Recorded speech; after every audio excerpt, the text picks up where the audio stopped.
Alexia Garcia. It is Wednesday, just with the special appearance of Brennan and I as your anchors. And I'm Brennan Miller. Stay tuned for the show.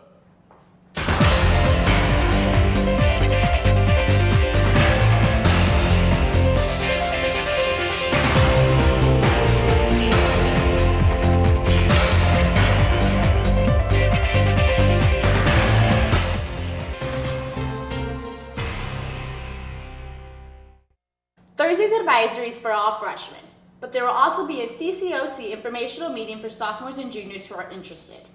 Yesterday during tutorial, Paly was honored to have a Holocaust survivor speak to students. INfocus spoke to Ms. Filppu and students to obtain their reactions. Take a look. Well, this was a really once-in-a-lifetime experience, I think, for myself and many of my students. A 91-year-old Holocaust survivor living in Berkeley was driven down here to speak to us about his experience surviving 3 different concentration camps. He was extremely moving, and he would even tear up some and cry, which was, sad, but it was an amazing experience because yesterday was actually the 66th anniversary of his liberation from the camp he was in, which was a huge day for him.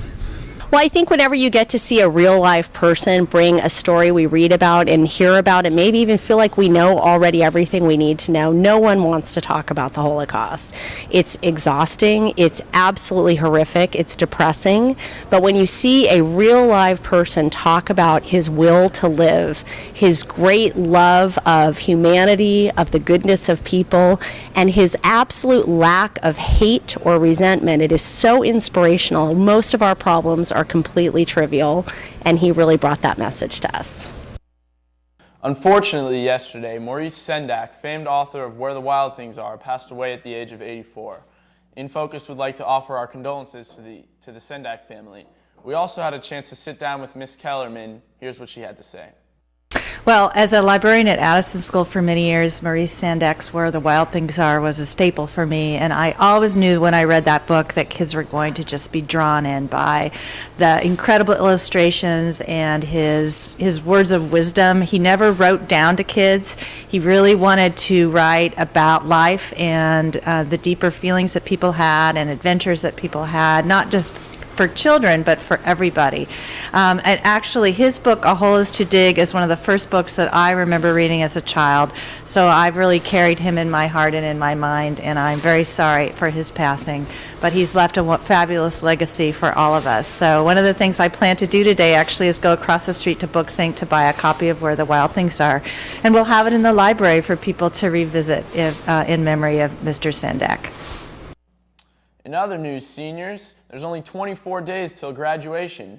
If you would like to perform at graduation day or at the baccalaureate, please contact Mr. Nahar to set up an audition. Auditions will run May 23rd and 24th. Lastly, Paly Service Day will be happening on May 22nd. To obtain more information of the activities available on this day, please like the Get Involved Paly Facebook page or head on over to the Paly Service website. Well, that wraps it up, Paly. For INfocus, I'm Alexia Garcia. And I'm Brennan Miller. Enjoy the weather, Paly.